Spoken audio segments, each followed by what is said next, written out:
Poderoso esse nome é, o nome de Jesus, o nome que está acima de todo nome, nosso Senhor, nosso Salvador, nosso Cristo, aquele que veio, aquele que nasceu, aquele que morreu, aquele que ressuscitou, aquele que voltará, que seja breve. Meus queridos, Amós, capítulo 8, versículos 11, 12 e 13. Acreditam que eu fiz slide? Esqueci. Foi à pressa. Esqueci de mandar. Ou seja, isso aí deve ser algo para que você acompanhe mais ainda. Não tem moleza hoje não. Então você vai acompanhar na sua Bíblia. Deixa ela aberta aí, capítulo 8 do livro de Amós. Obrigado aos irmãos que estão conosco nesta noite. Celebramos Natal, muitos irmãos viajando, outros compromissos familiares, mas que bom que estamos juntos, estamos em família, somos o corpo de Cristo, juntos aqui neste lugar. Muito obrigado, meus irmãos, que estamos juntos. Sei que fez um esforço para estar aqui, irmãos também assistindo pela internet, ou que depois vão poder assistir essa mensagem. Um texto atípico, né, para uma noite de Natal. Poderia fazer Isaías 9, poderíamos ver lá o Evangelho de Lucas, no momento do nascimento de Cristo, mas o Espírito me direcionou para este texto aqui, do profeta Amós. Eu estou dando esse tempo para você encontrar, que eu sei que Amós não é achado assim tão facilmente, mas não é dos menores, viu? Não é dos menores livros, entre os profetas menores, diga-se de passagem, mas não é dos menores. Tem 9 capítulos, né?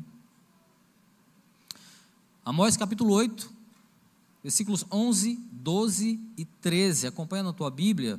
Como eu não trouxe a versão a NVI, então talvez tenha algumas pequenas diferenças na tua tradução. Se você tiver a NVI, é esse o texto que eu vou ler, esta versão, tá? Diz assim: Santa, bendita, inerrante, suficiente palavra do Senhor. Estão chegando os dias, declara o Senhor, o soberano, em que enviarei fome a toda esta terra, não fome de comida, nem sede de água, mas fome e sede de ouvir as palavras do Senhor. Os homens vaguearão de um mar a outro, do norte ao oriente, buscando a palavra do Senhor, mas não a encontrarão. Naquele dia, as jovens belas e os rapazes fortes desmaiarão de sede. Na NVI tem um ponto aí. Eu acredito que na Almeida e outros tem uma continuação no versículo 14 e vai associar esses jovens a um estado de idolatria, mas aqui a gente vai dar esse ponto que está na NVI, porque eu acho que completa um pensamento, é bem apropriado esta tradução, que finaliza aqui: naquele dia jovens, belas, rapazes fortes desmaiarão de sede. Meus irmãos, quando nós temos fartura de alimento, quando não nos falta o pão de cada dia, nos damos até o luxo de escolher, né, aquilo que nós queremos comer, que nós gostamos de comer. Vamos ao supermercado, às feiras, escolhemos aquilo que mais nos agrada, temos condições para isso, glória a Deus, a maioria de nós. Mas quem não tem esse privilégio, come aquilo que é possível comer. Come o que estiver à mão, o que lhe é oferecido, sem escolha. A escolha é sobreviver. Sobre isso, o sábio Salomão, ele escreveu lá em Provérbios, capítulo 27, versículo 7, assim, ó: quem está satisfeito, despreza o mel, mas quem tem fome, até o amargo é doce. É bem isso, né? As pessoas que têm necessidades de alimento, menor alimento, e às vezes até um alimento de qualidade questionável, mas ou mesmo algo que nem gostaríamos de comer, mas pela necessidade passa a ser saboroso. passa a ser delicioso. Mas Salomão não estava falando que de alimento físico, ele estava falando de alimento espiritual. Este mesmo alimento espiritual que muitas vezes nós abrimos mão, nós desprezamos, porque estamos saciados, porque estamos com a alma farta, principalmente das coisas que o mundo nos oferece. A nossa alma muitas vezes está farta da nossa humanidade, das nossas necessidades carnais. Muitas vezes a nossa alma está farta de pecado e bem satisfeita com isso. Por isso, desprezamos muitas vezes o outro alimento mais importante para a nossa sobrevivência, porque se trata de um alimento para a vida eterna, mas o alimento espiritual. O texto do profeta Amós, que nós lemos aqui, fala de alimento, mas exatamente sobre o alimento que Salomão está falando. Ele está falando não de alimento material, esse que sacia a nossa carne, a nossa fome, mas ele está falando de alimento espiritual, aquele que sacia e alimenta a nossa alma. A palavra do profeta, ela não é mansa, ela não é leve, ela é uma palavra dura, ela é dirigida ao povo de Deus, ou pelo menos a um povo que se autodenominava povo de Deus, naquela época, o profeta. Amós, ele era de Judá, do reino do sul, mas ele recebe um chamado mais específico para pregar o juízo de Deus no reino do norte, chamado Israel, reino do norte, reino do sul, chamado Judá. Mas uma parte da palavra também, dirigida pelo profeta Amós, ela cabe ao reino do sul, porque a gente vai ver durante o livro, fica aí uma lição, leia o profeta Amós. Vez ou outra ele se refere também ao reino do sul, quando ele se refere a Jerusalém, quando ele se refere a Judá, que são outros nomes dados à própria Jerusalém. Sião é o outro nome. Então, vez ou outra aparecem esses nomes, o que mostra que, embora a maioria do ministério estivesse voltada para o reino do sul, que foi praticamente dizimada, né, essa parte de Israel foi praticamente dizimada pela Assíria, e ele leva essa palavra sobre o juízo de Deus para esse povo. Então, se ele fala ora para o reino do norte, ora para o reino do sul, a gente pode entender que a palavra de Amós é dirigida para todo o povo de Deus que hoje responde com o nome de igreja. Logo é uma palavra para nós. Amós, ele teve seu ministério numa época, é muito bem datado, porque ele fala logo no início, que é na época do rei Uzias, que era o rei do sul, e do rei Jeroboão, que era o rei do norte. Logo era no tempo dos reis. E era um período onde tanto o Jerusalém, ou Israel do sul, Judá, quanto Israel do norte, chamado de Israel, o povo do norte, eles desfrutavam ali de prosperidade política, prosperidade econômica, na época desses dois reis, Uzias e Jeroboão, uma prosperidade militar, mas essa mesma prosperidade, ela não se refletia no aspecto espiritual. Era um período de idolatria, era um período de vida regida por imoralidade, por opressão aos pobres. A gente vai já dar uma lida no texto para contextualizar. Era uma vida onde ricos viviam às custas de corrupção, de oprimir quem tinha menos condição financeira. Havia muita imoralidade em todos os sentidos, sexual, mas imoralidade também nos costumes, na maneira de proceder. Será que parecia com a nossa época? Será? Olhando para o texto aqui de Amós, esse capítulo 8 agora, a gente vai dar esse pulo, né? A gente vai concentrar aqui no capítulo 8.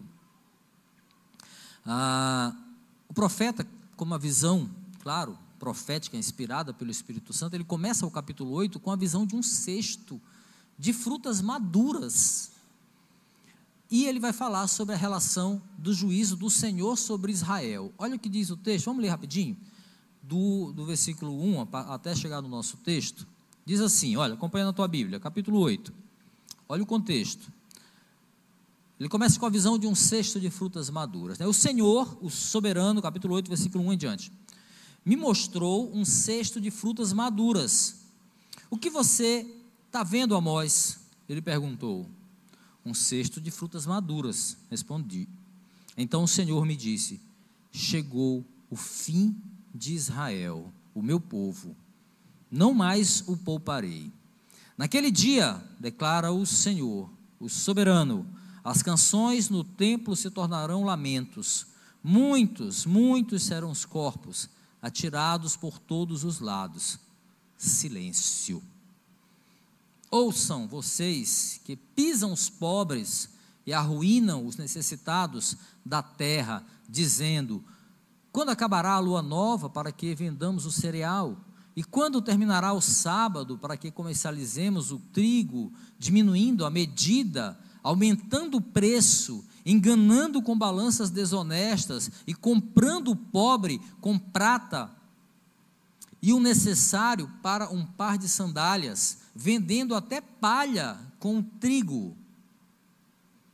O Senhor jurou contra o orgulho de Jacó: jamais esquecerei coisa alguma do que eles fizeram. Então veja o contexto que eu falei para vocês: havia imoralidade, haviam ricos que eram desonestos, vendiam com balanças adulteradas, os pobres eram obrigados a isso, eram oprimidos enquanto eles enriqueciam, eles vendiam palha com trigo, enfim, várias situações aqui lastimáveis, né? E aí a visão é de um cesto de frutas maduras. Mas um cesto de fruta madura parece ser uma coisa legal, né? Mas uma fruta madura fora da árvore, o próximo passo dela é qual? Apodrecer. Apodrecer. Então essa visão da fruta madura é a visão que ele dá para o profeta sobre o início de o que ele vai falar sobre o juízo de Deus. Aí ele fala lá no versículo 3, olha aí na tua Bíblia, ele diz: naquele dia, né? Naquele dia, as canções do templo se tornarão lamento. Aqui ele faz uma alusão ao que nós muitas vezes já falamos e a base já aprendeu: o dia do Senhor, o dia em que o Senhor julgará definitivamente ímpios e fiéis, um dia que era guardado por Israel, aquela mesma Israel que ele estava falando, como um grande dia de triunfo para o povo, o dia do Senhor, o povo na sua altivez, na sua prepotência. Mas também este dia, anunciado pelo profeta, na verdade seria um dia de trevas para os infiéis. Então veja, o dia do Senhor é um dia de vitória sim, para a igreja verdadeira do Senhor, a igreja invisível, mas é um dia de trevas para aqueles que são infiéis. O povo estava orgulhoso de si, ricos, estavam prósperos, mas eles eram desonestos. Eram desonestos com Deus, eram desonestos com os pobres, eram desonestos com eles mesmos. Existem pessoas que, de tão cega na sua desonestidade, que acreditam que o que eles fazem, roubando dinheiro público, por exemplo, roubando, sonegando imposto, estão fazendo isso como que para o bem das pessoas. Ai deles no dia do Senhor. Ai deles. Por sua infidelidade, então, Deus olha para Israel e anuncia o seu juízo, né? Mais especificamente, ele está voltado para aqueles que se orgulham de dizer que são o povo de Deus, que o Senhor é o meu Deus. E aí, a partir do versículo 9, o profeta, depois de fazer esse anúncio da visão, né, do cesto de frutas, e dizendo que não mais tolerará essa infidelidade, ele passa a enumerar consequências do julgamento do Senhor. Consequências. Primeiro, no versículo 9, ele diz: haverá trevas, né?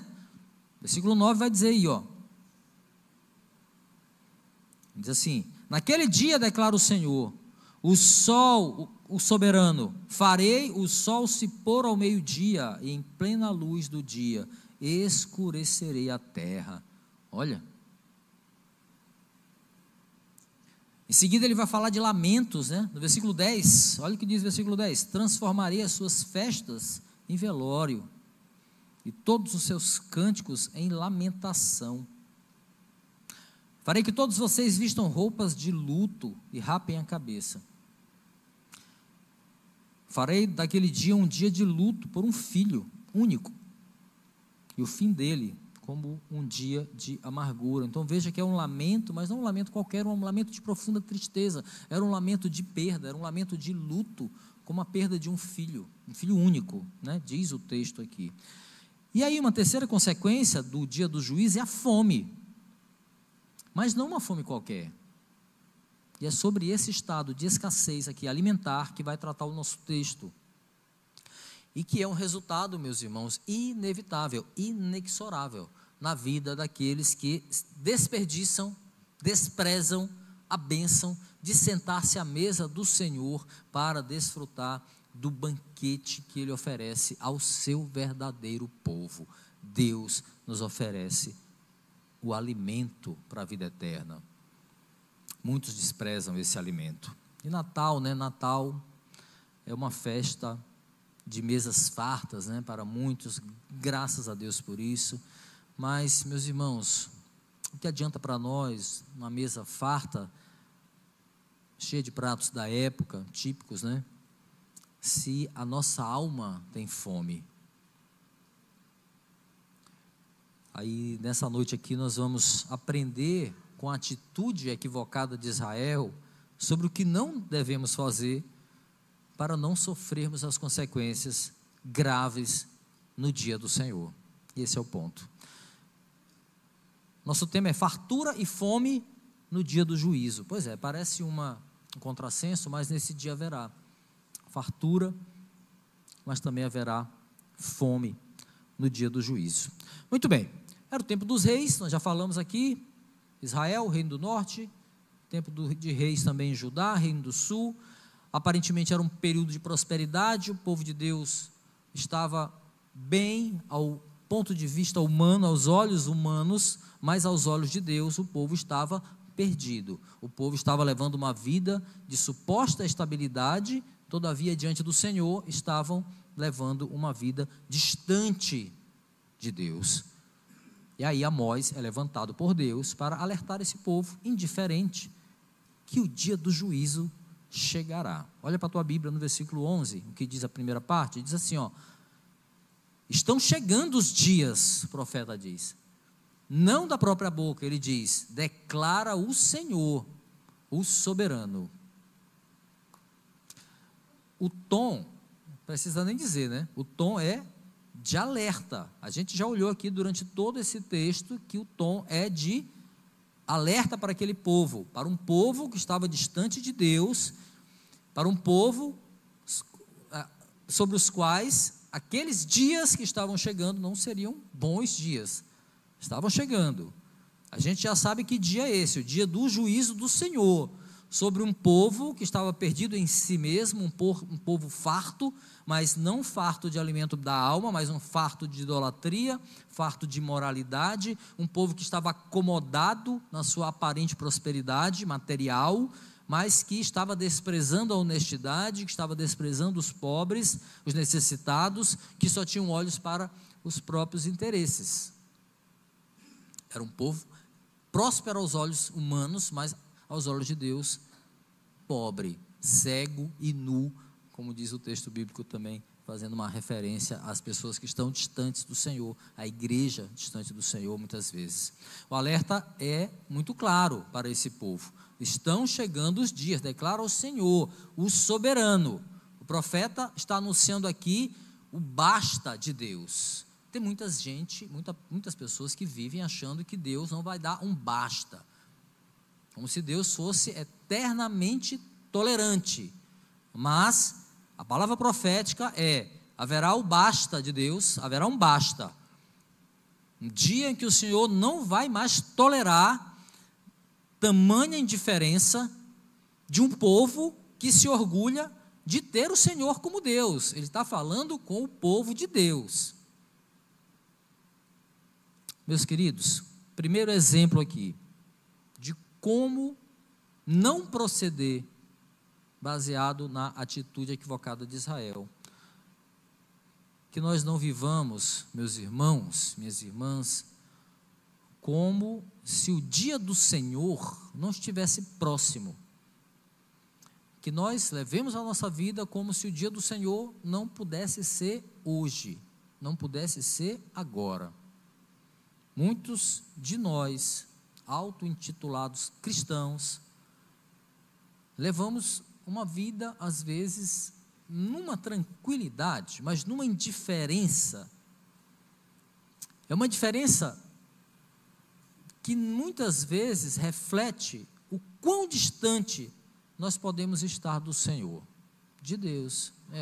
Porque, meus queridos, quanto mais próximos nós estamos das coisas daquele mundo lá, desse mundo que também está dentro da igreja, quanto mais próximos estamos das coisas deste mundo, quanto mais próximos estamos de nós mesmos, lê-se, de satisfazer as nossas vontades, mais distantes nós estamos da vontade daquele que é o Senhor, o soberano, da vontade do Senhor para nós, vontade dele para nós. E aí no mesmo versículo aqui, versículo 11, o profeta, ele complementa o alerta. O que ele diz? Ele está dizendo assim, no juízo haverá fome e sede da palavra. Olha, o juízo vem e haverá fome e sede. Olha o que diz o versículo 11 completo agora. Estão chegando os dias, declara o Senhor soberano, em que enviarei fome a toda esta terra, mas não fome de comida, nem de sede de água, mas fome e sede de ouvir as palavras do Senhor. As palavras proféticas de Amós aqui indicam que haverá dias em que Israel clamará por uma palavra profética, clamará por socorro, clamará por esperança, mas a resposta do Senhor será silenciosa. Amós capítulo 3, olha na tua Bíblia, ele diz: naquele dia, declara o Senhor, versículo 3, 8:3, o soberano, naquele dia, ele declara que as canções no templo se tornarão lamentos, muitos serão os corpos atirados por todos os lados. Silêncio. A fome e a sede que atingiria Israel mortalmente não seria de comida, não seria de água, porque isso o povo tinha em abundância, mas seria fome e sede espiritual, fome da palavra de Deus, a mesma palavra que Israel estava desprezando, estava rejeitando, estava indiferente a ela. Sobre esse texto, Martinho Lutero diz o seguinte, ele diz assim, Lutero: quando a palavra é tirada, o que permanece, senão a mais terrível escuridão da razão humana? Quando a palavra é tirada, o que permanece, senão a nossa insuficiente razão humana? Escreve Lutero assim, não há luz, exceto por meio da fé na palavra. A palavra é lâmpada para os nossos pés, diz o salmista no Salmo 119. Sem ela, então, nós estamos o quê? Fadados a caminhar na escuridão, arriscando nossos passos por lugares de incerteza. Sem a palavra não temos iluminação sobre o caminho que nós trilhamos. O que nos sobra é obscuridade, é dúvida, é a treva que muitas vezes enche o nosso orgulho, a nossa falsa autossuficiência, como se não precisássemos de uma palavra para nos guiar. Eu me basto. O meu intelecto é suficiente, o meu conhecimento é suficiente, o meu autoconhecimento é suficiente, a minha psicologia é suficiente, tudo é suficiente, menos a suficiente palavra do Senhor. Essa é a lâmpada para os nossos pés. Em resposta à tentação do diabo lá no deserto, o que é que Cristo diz? Está escrito: nem só de pão viverá o homem, mas de quê? De toda palavra que procede da boca de Deus. Mateus 4:4. É disso que viverá o homem. aquele que era a própria palavra encarnada. Mais tarde ele diria assim, em João capítulo 6, versículo 35, eu sou o pão da vida, aquele que vem a mim nunca terá fome, aquele que crê em mim nunca terá sede. Meus irmãos, não nos vale nada ter uma mesa muito adornada no Natal, embora seja maravilhoso, evidentemente que isso vale, se a nossa comida natural tenha como motivação o alimento da nossa alma, tenha motivação a palavra do Senhor. De nada adianta mesas fartas, se só o que tiver ali for material, porque nada disso pode alimentar a alma humana da sede e da fome que ela tem de Deus. Alimento material nunca fará isso. Ao contrário do que fez aquele povo que estava à beira do abismo, né? Um abismo que estava à porta ali, batendo a porta. Ao contrário desse povo, meus irmãos, que nós não desprezemos aquilo que o Senhor tem nos oferecido em abundância, todos os dias, não apenas no Natal, não apenas em cultos como este. O Senhor tem nos oferecido a sua presença, o Senhor tem nos oferecido a sua palavra, o Senhor tem nos convidado a sentar à mesa com Ele todos os dias, para aprender mais da sua palavra, para aprender mais sobre o Evangelho, para nos deleitarmos nesse Evangelho que Ele nos revelou por meio de Jesus Cristo, aquele que veio, aquele que está aqui, aquele que vive para sempre. O alerta de Amós, meus irmãos, ele é duro para aquele povo, mas ele também é revelador, porque ele está dizendo que a busca será vã para os infiéis. Versículo 12 diz assim, os homens vaguearão de um mar a outro, do norte ao oriente, buscando a palavra do Senhor, mas não encontrarão. Em sua procura aí por água, por comida, o povo buscaria, baseado no que o texto diz, de um extremo ao outro de Israel, de um mar ao outro, uma expressão bíblica, né? Que distingue leste e oeste, ou seja, do mar Mediterrâneo a oeste, ao mar Morto, a leste, então de mar a mar, de um extremo ao outro, para mostrar que essa geografia retrata uma distância que eles vão procurar e não vão encontrar alimento e água, eles não seriam encontrados. É uma forma figurada que o profeta está usando para demonstrar quão estavam perdidos, quão estavam desesperados, ou estariam dali a pouco tempo, e eles não encontrariam comida e bebida, a saber, não encontrariam a palavra de Deus, porque a fome e a sede é da palavra que ele está falando aqui. Seria uma busca inútil para os infiéis, seria uma busca inútil para aqueles que são incapazes de se arrepender, aqueles que são incapazes de voltar-se para o Senhor com humildade de coração, necessitados da graça do Senhor. Meus irmãos, estão chegando os dias, declara o Senhor, o soberano. As palavras do Senhor, elas seguem ecoando nas igrejas hoje. Ei, está chegando os dias, diz o Senhor, o soberano. Para alguns, essas palavras soam como chance de vida, de esperança, ao passo que aqueles que compreendem buscam correção, buscam mudança de atitude, buscam arrependimento. Mas para outros que ouvem essas palavras com indiferença, elas têm um peso de condenação. Para aqueles que seguem a vida como se nada tivesse acontecendo, como se a palavra profética de Amós nunca fosse se cumprir em tempo determinado. Haverá dias em que haverá fome e sede da palavra de Deus, buscarão de um mar a outro, mas não encontrarão. Meus irmãos, no juízo, fortes serão fracos. Olha o que diz o versículo 13. Naquele dia, os jovens, as jovens belas, os rapazes fortes, desmaiarão de sede. É dura a palavra. E aqui é um alerta específico para os jovens. Você que é jovem aí, menos de 90 para baixo, esse é um alerta para você.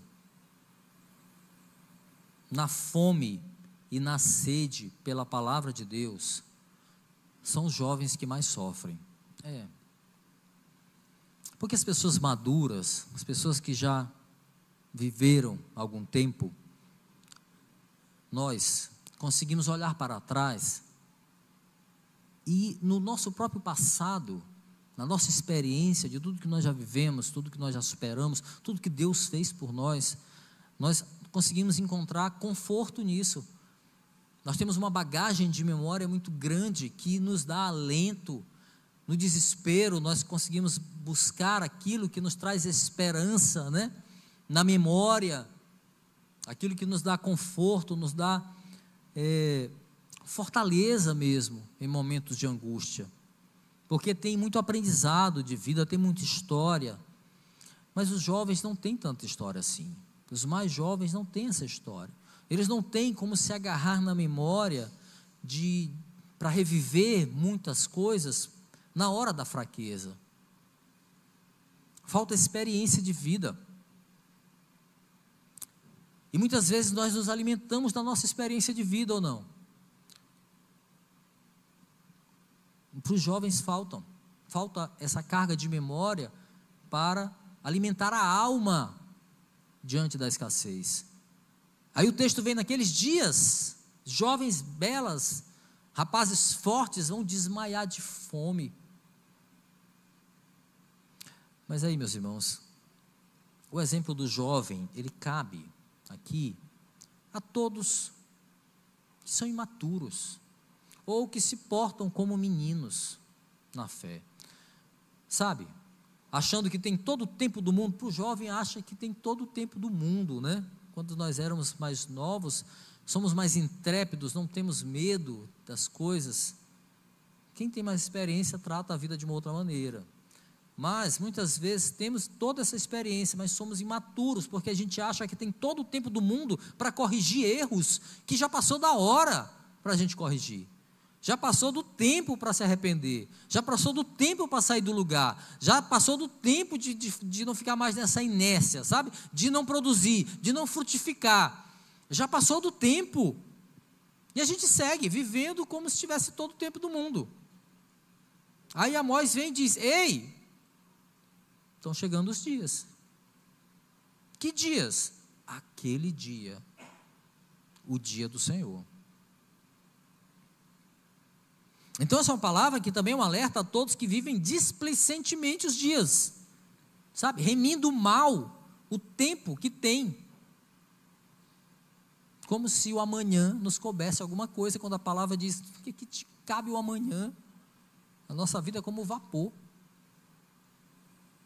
Então é uma palavra que olha para o jovem, mas que também aponta para aqueles que agem como meninos também. Exemplo a não seguir aqui, olhando para a atitude equivocada de Israel, é o exemplo da prioridade de Israel. Para aquele povo infiel, a prioridade não era se apegar na palavra, mas era se apegar nas próprias concupiscências. Essa era a prioridade. Muitos de nós, meus irmãos, muitos que estão na igreja, vivem desprezando a oportunidade de se alimentar da palavra, como se houvesse todo o tempo do mundo para fazer isso. Perdem um culto, às vezes por nenhum motivo, por motivo banal, porque acha que vai ter o próximo culto. Será? Perdem as oportunidades de fazer parte de ensinos que estão sendo oferecidos de graça. Talvez se oferecesse uma taxa de R$50 para participar do PB, e as pessoas pagassem, não faltaria um PB. Mas como é de graça, como é a graça, menospreza.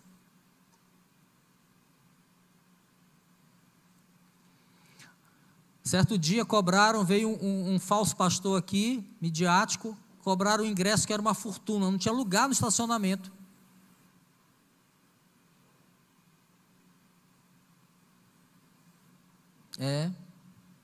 Meus irmãos, muitas vezes nós desprezamos oportunidades de nos alimentar da palavra, como se tivéssemos todo o tempo do mundo para fazer isso amanhã, depois de amanhã, deixando para depois muitas coisas, deixando para depois o serviço que eu poderia estar fazendo hoje na igreja, mas não estamos, deixando para trás o estudo que nós deveríamos estar participando na igreja, mas não estamos,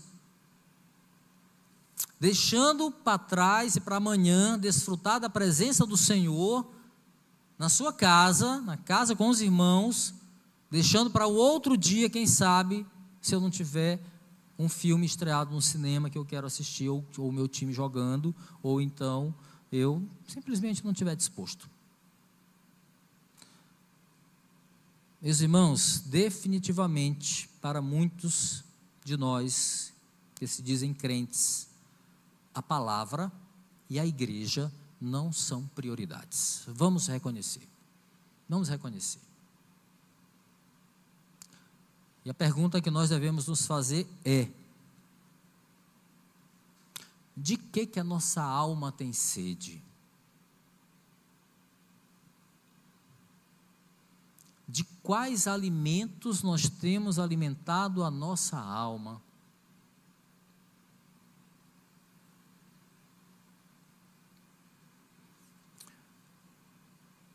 Vou caminhar para concluir, meus irmãos. A profecia de Amós, ela se aplica muito bem aos nossos tempos, ou como se aplica, ou não. Nós vivemos num tempo em que muitos preferem alimentar a carne e não alimentar o espírito. Muitos de nós frequentam igrejas em busca de alimento, mas a alma está tão saciada das concupiscências desse mundo que não consegue encontrar a palavra. Alguns estão tão afastados de Deus que até tentam buscar o alimento na casa do Senhor, mas não conseguem achar. A palavra não tem efeito. Amós diz: correrão por toda parte, buscarão a palavra do Senhor, mas não acharão, porque não há espaço para ela. O tempo de buscar o Senhor, meus irmãos, é agora, não é amanhã, é agora. Nós não podemos incluir entre as nossas promessas de fim de ano, de emagrecer, de não sei o quê, de fazer um novo negócio, de fazer um novo curso. A gente não pode incluir como uma promessa de fim de ano: não, eu vou buscar mais ao Senhor. Eu vou buscar. Isso não é promessa, isso a gente já está atrasado. Isso é hoje, isso é agora, isso não é promessa.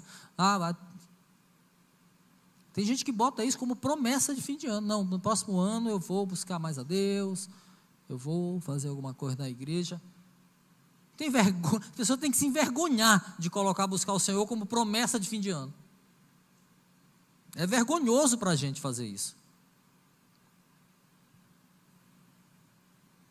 Não, promessa de fim de ano, pelo amor de Deus. Estão chegando dias, meus irmãos, estão chegando os dias. É um termo. Sabe o que pode significar estão chegando os dias? É um termo que pode significar hoje, hoje, porque nós estamos falando de um Deus cuja lógica temporal é diferente da nossa. A palavra do Senhor diz que para Deus, o que é, já foi. O que há de ser, também já foi, diz a palavra do Senhor. Então, chegará os dias, pode ser hoje. O tempo de buscar o Senhor é hoje, é agora. Meus queridos, que muito mais que mesas fartas neste Natal, que bênção, ou que mesa maravilhosa que eu desfrutei ontem e hoje, glória a Deus, aleluia. Mas eu posso garantir uma coisa para vocês: nas duas mesas fartas tinha alimento para a alma também. Foi o principal alimento ali. o resto foi lucro. Mas que muito além das mesas fartas do Natal, nós nos preocupemos em alimentar a nossa alma, meus irmãos. De quê? Da palavra. Da palavra. Sabe por quê? Enquanto a gente pode achar. Isaías 55, versículo 6 diz assim: buscai ao Senhor enquanto se pode achar. Invocai-o enquanto ele está perto. Sim, meus irmãos, a palavra, ela está perto. A palavra está presente. A palavra está disponível para aqueles que a buscam. João capítulo 7, versículo 37 ao 39, diz assim, a partir da segunda parte: se alguém tem sede, venha a mim e beba. Quem crê em mim, como diz a Escritura, do seu interior fluirá rios de água viva. Ele estava se referindo ao Espírito que mais tarde receberiam os que nele crescem. Você crê em Cristo Jesus? Você crê no que Ele fez pela sua vida? Então no seu interior, meu irmão, minha irmã, flui um rio de água viva. Aleluia, aleluia. É essa água que sacia a sede da nossa alma. Mais um ano passou, celebramos mais um Natal, glória a Deus, e a palavra de Deus continua falando alto para a igreja, meus queridos, alto para a igreja, que nós possamos não apenas ouvi-la, mas alimentar a nossa alma dessas verdades reveladas pelo Senhor, por meio das Escrituras. Nem só de pão viverá o homem, mas de toda a palavra que procede da boca de Deus, diz o Senhor. Aleluia. Que Jesus, meus irmãos, pão da vida, seja o nosso alimento diário, alimento para a alma. Que não façamos como aqueles que desprezavam o pão e que desprezam o pão hoje, mas sejamos como aqueles que não desprezam sentar à mesa com Ele, que não desprezam aprender mais dEle, bebendo da fonte de vida que emana do Evangelho, da graça, todos os dias. Aleluia, meus irmãos.